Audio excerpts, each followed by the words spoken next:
Hi, in front of me is TCL 406 and today I would like to show you how you can connect it using Bluetooth.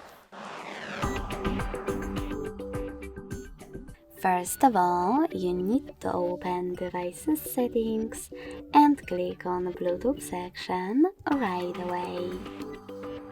Then tap on the gray switcher next to Bluetooth feature to activate it. And tap on Pair New Device.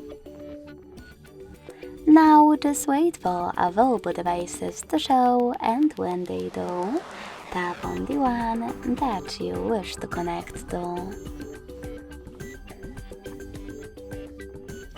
Then tap on Pair in the pop-up and wait for the other device to accept your connection request.